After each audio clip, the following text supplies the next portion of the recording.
예, 오늘도 하나님 앞에서 하루를 시작하신 여러분, 우리 하나님의 풍성한 놀라운 평강이 여러분에게 있기를 간절히 축복합니다. 아멘.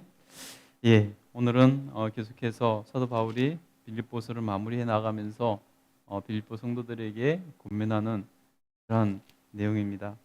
어제 살펴본 부분은 요디아와 순두계 이 두 여성 지도자의 갈등 때문에 교회가 힘든 것을 한 마음을 품고 하나 될 것을 말하면서 이렇게 권면을 했었습니다. 그래서 항상 교회가 기쁨이 되고, 그래서 내가 어떻게 하면 교회 공동체를 기쁘게 해줄 수 있을까 생각하면서 교회가 하나님 안에서 기쁨의 공동체가 되도록 이렇게 애쓰고, 또 우리가 그러기 위해서 서로 환영하고 기도해야 된다라고 말씀을 했습니다. 그래서 오늘은 이제 8절부터 보시면은 우리 8절부터 한번 읽어볼까요? 읽겠습니다. 시작. 끝으로 형제들아, 무엇이든지 참되며 무엇이든지 경건하며 무엇이든지 옳으며 무엇이든지 정결하며 무엇이든지 사랑받을 만하며 무엇이든지 칭찬받을 만하며 무슨 덕이 있든지 무슨 기림이 있든지 이것들을 생각하라. 너희는 내게 배우고 받고 듣고 본 바를 행하라. 그리하면 평강의 하나님이 너희와 함께 계시리라. 아멘. 예. 사도 바울이 이렇게 말을 합니다. 우리가 무엇을 추구해야 될지를 이렇게 열거를 하면서 말을 하는데요. 무엇이든지 우리는 참된 사람이 돼야 됩니다. 신자들은 무엇이든지 참된 모습을, 진실한 모습을 보여줘야 되는 것이죠. 그래서 신자는 마땅히 참된, 신실한 그런 모습으로 살아야 되는 것입니다. 또 무엇이든지 경건하며, 우리는 경건한 삶을 살아야 되죠. 두말할 것도 없죠. 무엇이든지 옳으며, 예, 무엇이든지 의를 추구해야 된다는 것입니다. 옳은 길을 선택해야 된다는 거죠. 갈등하고 그럴 거 아니라 내가 조금 손해본다 할지라도 옳은 길을 선택하는 것이 우리 그리스도인들의 반드시 나가야 될 당한 모습이라는 것입니다. 또 무엇이든지 정결하며, 정결한 모습으로 살아야 되죠. 사람들에게 본이 되고 책 잡힐 일을 해서는 안 되는 것이죠. 또 무엇이든지 사랑받을 만하며, 예, 우리가 사람들에게 존경과 사랑을 받는 그러한 대상이 돼야지 우리가 하나님 나라를 증거하고 선포하는 데도 더 힘있게 나갈 수 있는 것이죠. 그럼 우리 현대, 우리 시대에 교회가 힘을 잃고 복음이 잘 증거되지 않는 이유가 무엇입니까? 사람들에게 존경과 사랑의 대상이 되지 못하고 있기 때문에 그런 거 아니겠습니까? 그래서 우리가 존경받고 사랑받는 삶을 살아야 되는 이유는 바로 다른 것보다도 우리가 하나님의 복음을 증거하는 일에, 우리가 사랑받고 존경받는 그리스도인의 삶을 살아간다면 큰 유익이 되기 때문이죠. 무엇이든지 칭찬받을 만하며, 예, 마찬가지 같은 거죠. 무슨 덕이 있든지, 예, 우리는 덕을 세우는 삶을 살아야 되는 것입니다. 무슨 덕이 있든지, 무슨 기림이 있든지, 여기서는 기림은 뭐냐면 바로 기념하거나 또 존경받을 만한 행위, 이런 것들을 말하는 것입니다. 모범이 되는 그런 것들이죠. 그래서 무슨 기림이 있든지 그런 삶을 살아야 되는데, 그런 삶을 살아갈 때 생각해야 될 것은 뭐냐면 바로 너희가 내게 배우고 받고 듣고 본 바를 행하라. 그 모든 곳에서 내가 가르친 대로, 사도 바울이 복음을 하나님께서 말씀하신 그 가르침대로 그렇게 모든 것을 행함으로 그것들을 이루라라고 말을 하고 있는 것입니다. 여러분, 굉장히 중요한 것이죠. 우리가 하나님 앞에서 그리스도인으로 삶을 살아가면서 어떻게 살아갈 것인가? 예, 고민할 것도 없이 참되고 경건하고 옳으며 정결하고 사랑과 존경받을 만하며 또 칭찬받을 만하며 덕을 세우고 기름이 있는 그러한 삶을 여러분, 저와 여러분이 살아내기를 간절히 소원합니다. 그래서 하나님 앞에서 칭찬받고 사람들에게는 복음이 증거되는 그러한 하나님께서 들어 쓰시는 통로가 되기를 간절히 소원하고 축복합니다. 아멘. 예, 그리하면 평강의 하나님이 너희와 함께 계실 것이다 라고 말씀하고 있습니다.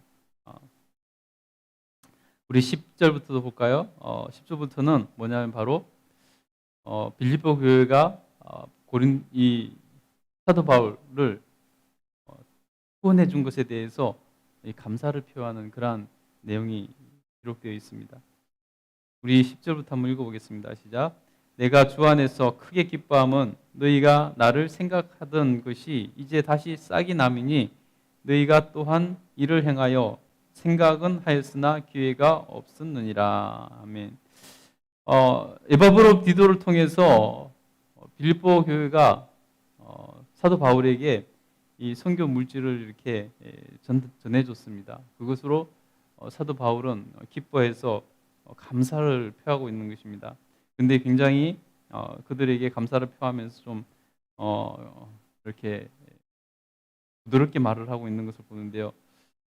내가 주 안에서 크게 기뻐함은 굉장히 크게 기뻐하고 감사한다는 내용입니다. 그런데 그것은 너희가 나를 생각하던 것이 이제 다시 싹이 남으니 너희가 나를 생각하던 것이 너희가 예전에 나를 이렇게 후원하기로 이렇게 했던 것을 한동안 하지 않았었는데 그것을 실행하지는 않았었는데 다시 너희가 마음을 다시 일으켜서 다시 싹이 났다는 것은 다시 마음이 생겨서 이렇게 실행해서 한 것을 기뻐한다는 것입니다.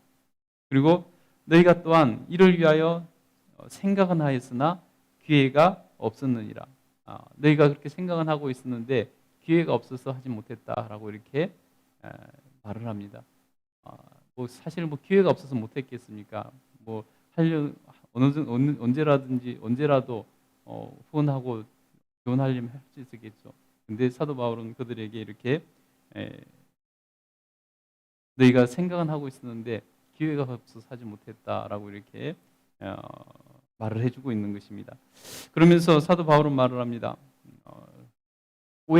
빌립보 교회 성도들이 이것을 통해서 사도 바울이 가지고 있는 그러한 삶의 모습과 신앙에 대해서 이것도 이렇게 가르치는 기회로 삼고 또 빌립보 교회 성도들이 자기가 궁핍하여서 이렇게 이러는 것 같이 오해할까봐 말씀을 덧붙이는 것을 볼 수 있습니다.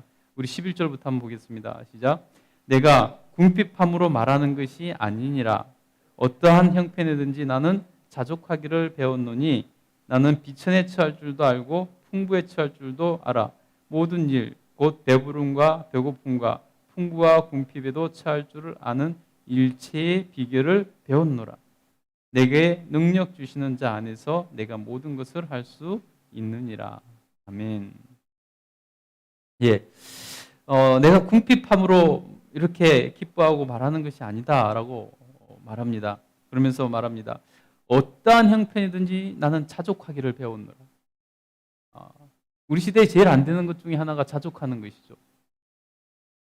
내가 가진 것에 기뻐하고 감사하며 자족할 줄 아는 그런 것 없이 끊임없이 다오다오 하면서 끊임없이 배고픈 자가 배부른지 모르고 끊임없이 먹는 것처럼 며칠 굶은 사람이 밥을 먹는 것처럼 끊임없이 우리 시대에 살아가는 사람들이 특징이 그잖아요. 자족할 줄 모르고 끊임없이 추구하고 만족할 줄 모르고 끊임없이 더 원하는 것. 그러나 사도 바울은 뭐라고 말합니까? 어떠한 형편이든지 나는 자족하기를 배웠노니라고 말하고 있습니다. 여러분, 정말로 능력 있는 사람은 정말로 그 사람이 어떤 능력 있는 사람인가 아닌가는 그 사람이 모든 것이 잘 되는 형편에 있을 때만 그 사람이 잘하는 것이 아니라 어려운 형편에서도 그것을 잘 헤쳐나갈 수 있는 사람이 진짜 능력 있는 사람이죠. 여러분 모든 것이 순조롭게 잘 될 때 그거 못하는 사람이 어디 있겠습니까? 그러나 힘들고 어려운 상황에서도 잘 헤쳐나가고 견뎌낼 수 있고 이겨낼 수 있는 사람, 그 사람이 진짜 능력 있는 사람이죠. 여러분, 많은 사람들이 우리나라가 자살공화국이라는 말까지 듣고 있는데 얼마나 많은 사람들이 우리나라에 지금 자살하고 있는지 몰라요. 하루에 수십 명이 자살을 한다고 그래요. 제가 기억하기로는 30 몇 명인가 이렇게 하루에 자살로 생을 마감한다는 것입니다. 여러분, 그 가운데 많은 사람들이 실패를 통해서, 잘 나가다가 실패를 통해서 그걸 견뎌내지 못하고, 그것을 극복해내지 못하고, 그것을 인내해내지 못하고, 그 상황을 헤쳐나가지 못하고 감당이 안 돼서 스스로 목숨을 끊는 경우가 많지 않습니까? 그것은, 그 사람은 그래서 진짜 능력 있는 사람이라고 보기 어려운 것이죠. 잘 나갈 때나 힘들 때나 모든 상황에서 대처할 수 있는 능력이 있는 사람이 진짜 능력 있는 사람이라고 할 수 있는 것이죠. 오늘 사도 바울은 나는 풍족하든지 또 가난하든지 배부르든지 배고프든지 일체에 자족하기를 배웠다라고 말을 하고 있습니다. 그래서 12절에 말하지 않습니까?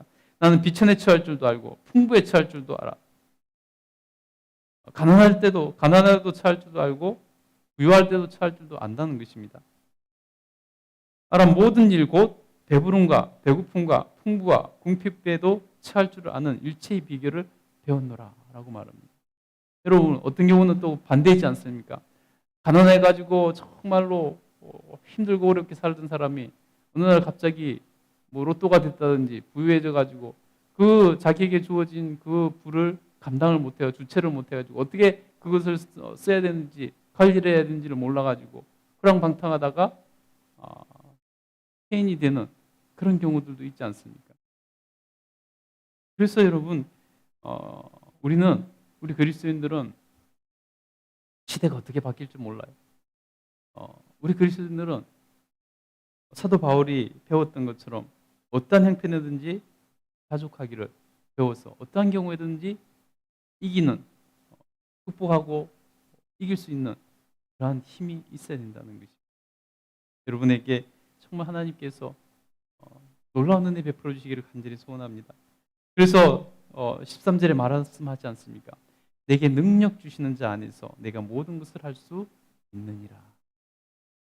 여러분, 이 13절 말씀만 딱 띄어가지고 사람들이 오해해서 잘못 사용하는 경우들이 참 많잖아요.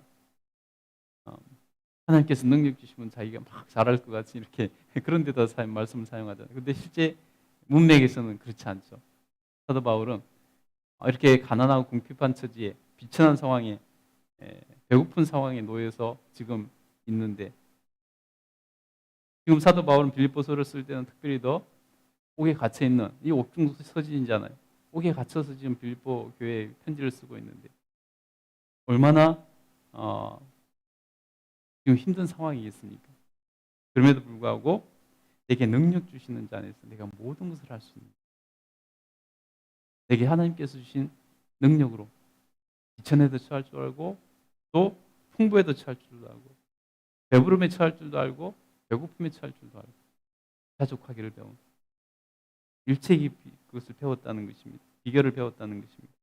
여러분이 하나님 앞에서 그런 일체의 비결을 배워서 어떤 상황에 놓이든지 그리스도의 정체성을 잃지 않고 그리스도인답게 세상 빛과 소금으로 살아가면서 내게 능력 주시는 자 안에서 모든 것을 할 수 있는 그런 삶을 살아갈 수 있게 되기를 간절히 소원하고 축복합니다. 아멘. 기도하겠습니다.